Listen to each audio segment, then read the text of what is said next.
Screen पर हम class 12th का हिंदी का असाइनमेंट का आंसर देख रहे हैं। नवंबर मंथ का चौथा असाइनमेंट हमारा आ चुका है और हम असाइनमेंट का आंसर यहाँ पे देखने वाले हैं।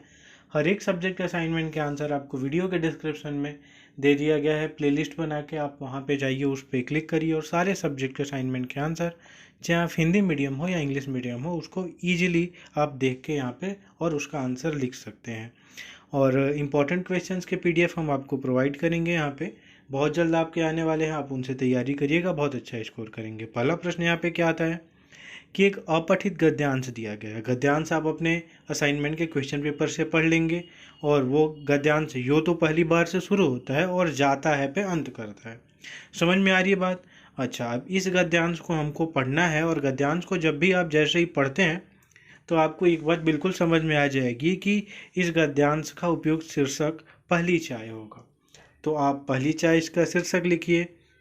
इसके बाद इसमें क्वेश्चन क्या बोलता है दूसरे का, इसमें पहले का ख है कि पहली बार किए जाने वाले किसी भी काम में किस बात की संभावना होती है, यहाँ पे ये पूछा जा रहा है। तो यहाँ पे आप देखिए उत्तर क्या दिया गया है कि पहली बार किए जाने वाले किसी भी काम में खतरे का सामना करना पड़ सकता है। ये आपको पता होगा कि पहली बार जो भी काम हम करने जाते हैं, ये सारी चीज़ें आपको कब पता होंगी, जब आप अपठित गद्यांश को पढ़ेंगे और पढ़ने के बाद ये सारी चीज़ें आपको समझ में आएंगी कि पहली बार किए जाने वाले किसी भी काम में खतरे का सामना करना पड़ सकता है। अर्थात पहली बार किए जाने पर उसके बिगड़ने का भय हो सकता है और स्वयं या दूसरों पर भी खतरा पहुंचना स्वाभाविक है। तो जब भी हम कोई पहला काम करने जाते हैं तो ज़रूर उसमें ऐसा होता है कि कोई ना कोई खतरा हो, रिस्क फैक्टर हमको इन्वॉल्व हो जाता है किसी भी काम में। तो आपको इस बात को ध्यान रखना होगा। और हाँ, इंपॉर्टेंट क्वेश्चन के पीडीएफ जैसे ही आएंगे और जो पिछले साल के इंपॉर्टेंट क्वेश्चन के पीडीएफ आए हैं तो उसको भी आपको पढ़ाई करनी होगी, उसी से अभी आप पढ़ाई स्टार्ट कर दीजिए।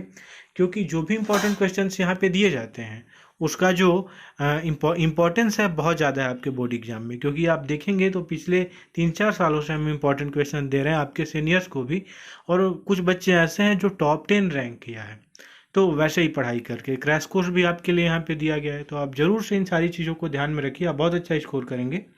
और जो टॉप 10 बच्चे हैं उनका हमने इंटरव्यू भी लिया है, जो सीजी में टॉप 10 के अंदर रैंक किया है जिन्होंने, तो उनका हमने यहाँ पे इंटरव्यू भी लिया है। तो आप इंटरव्यू भी देखिए, आपको समझ आएगा कैसे प्रिपरेशन करनी है।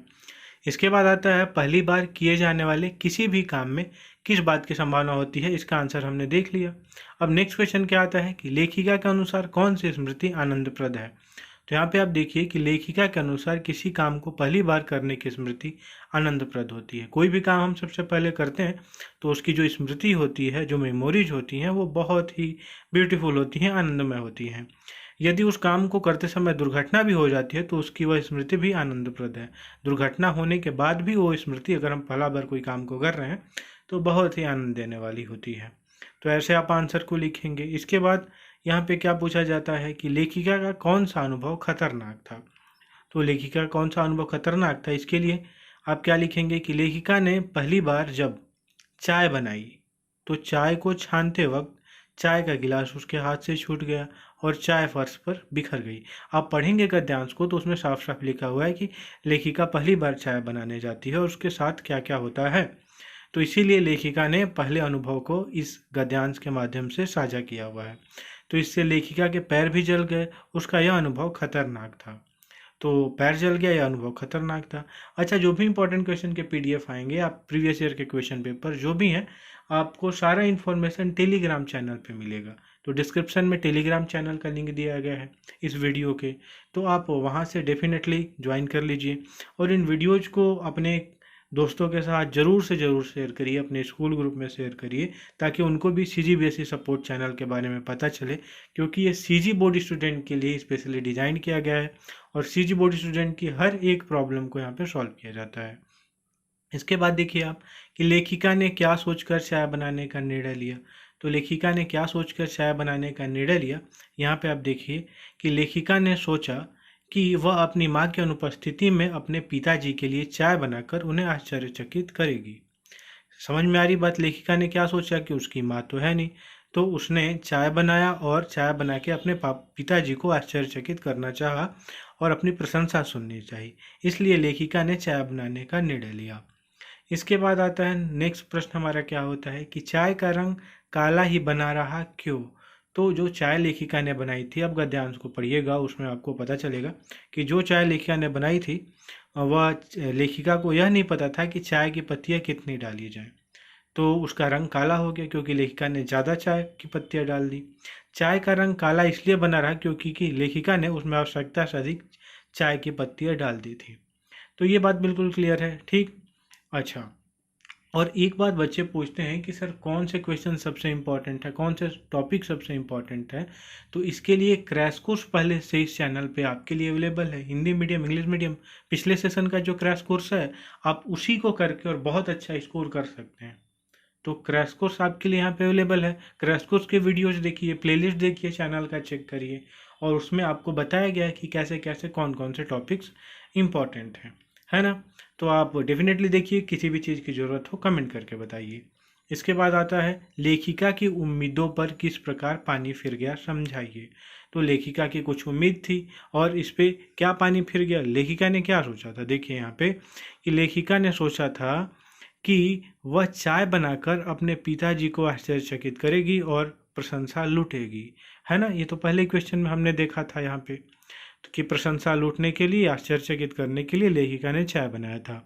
तो इसमें ऐसा कुछ तो हुआ नहीं क्योंकि चाय गिर गई ऐसा।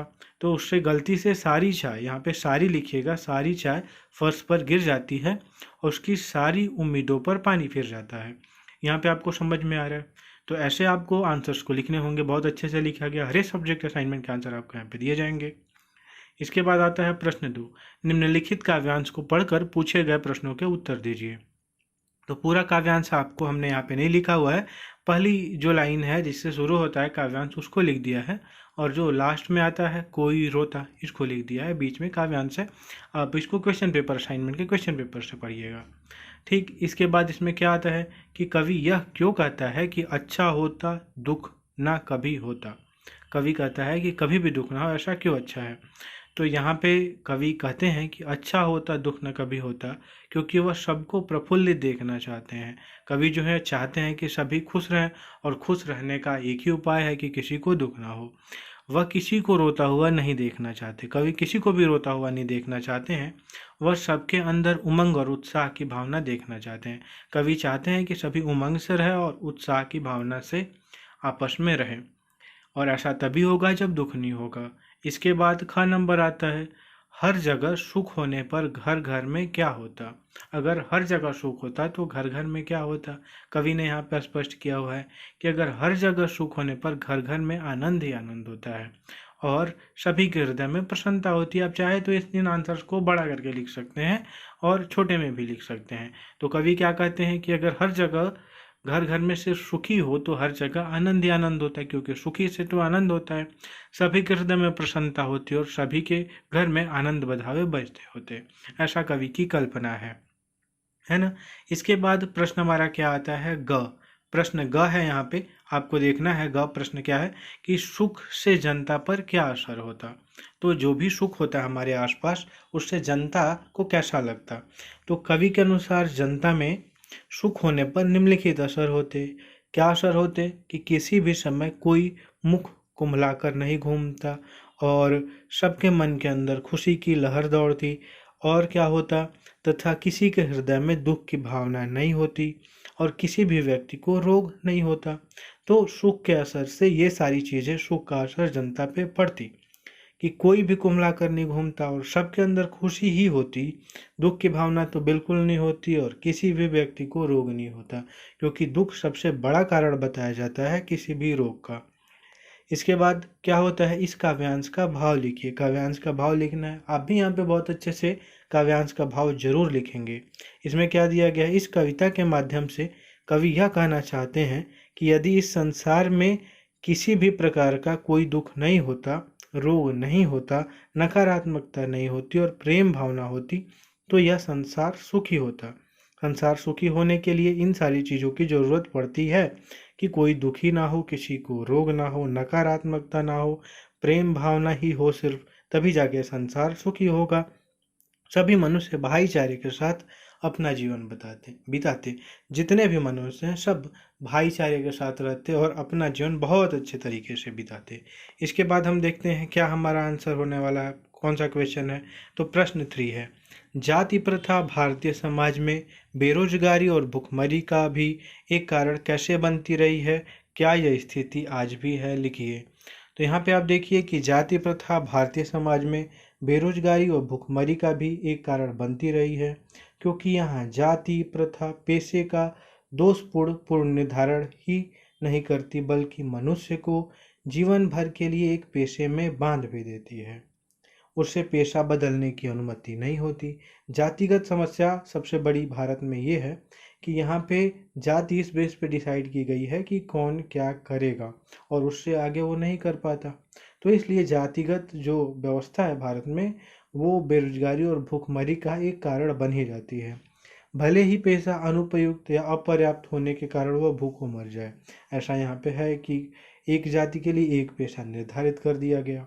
अच्छा, आधुनिक युग में यह स्थिति प्राय आती है क्योंकि उद्योग धंधों की प्रक्रिया व तकनीक में निरंतर विकास और कभी कभी अकस्मात परिवर्तन हो जाता है, जिसके कारण मनुष्य को अपना पेशा बदलने की आवश्यकता पड़ती है। आधुनिक युग है, यहाँ पे परिवर्तन ही संसार का नियम है, तो यहाँ पे सारी चीज़ें तो परिवर्तित हो जाती हैं। इस वजह से सबको सब कुछ करने की आवश्यकता बिल्कुल पड़ सकती है। ऐसे परिस्थितियों में मनुष्य को पेशा न बदलने की स्वतंत्रता न हो तो भूखमरी व बेरोजगारी बढ़ती है। अगर ऐसे में जातिगत प्रथा ये बांध के रखे कि इस आदमी को यही पेशे अपनाने हैं, यही काम करना है, तो फिर भूखमरी और बेरोजगारी तो जरूर बढ़ेगी। हिंदू धर्म की जाति प्रथा किसी भी व्यक्ति को पैतृक पेशा बदलने की अनुमति नहीं देती। हिंदू धर्म की यही जाति प्रथा है कि कोई भी व्यक्ति है उसके पैतृक पेशे को उसको बदलना नहीं है। आज यह स्थिति नहीं है। सरकारी कानून, समाज सुधार व शिक्षा के कारण जाति प्रथा के बंधन कमजोर हुए हैं। बहुत अच्छा ये पहल किया गया है कि जो सरकारी कानून है, समाज सुधारक हैं और शिक्षा सबसे बड़ा कारण है जाति प्रथा को हटाने के लिए। जो शिक्षा है वो है, पेशे संबंधी बंधन समाप्त प्राय है। तो यहाँ पे आप देख सकते हैं, और यदि व्यक्ति अपना पेशा बदलना चाहे तो जाति बाधक नहीं है। तो हर एक सब्जेक्ट असाइनमेंट के आंसर आपको यहाँ पे मिलेंगे। चैनल को सब्सक्राइब करके रखिएगा। चलिए देखते हैं इसके पीडीएफ को आप कैसे डाउनलोड कर सकते हैं। असाइनमेंट के आंसर के पीडीएफ को डाउनलोड करने के लिए आपको गूगल पे जाके सर्च करना होगा cgbasicsupport.in। उसके बाद आपको इस वेबसाइट पे जाना होगा, इसको नीचे स्क्रॉल करना होगा, ऑप्शन दिखेगा आपको असाइनमेंट 2021-22, उस पर क्लिक करके सभी सब्जेक्ट के असाइनमेंट के आंसर के पीडीएफ आप इजीली डाउनलोड कर सकते हैं।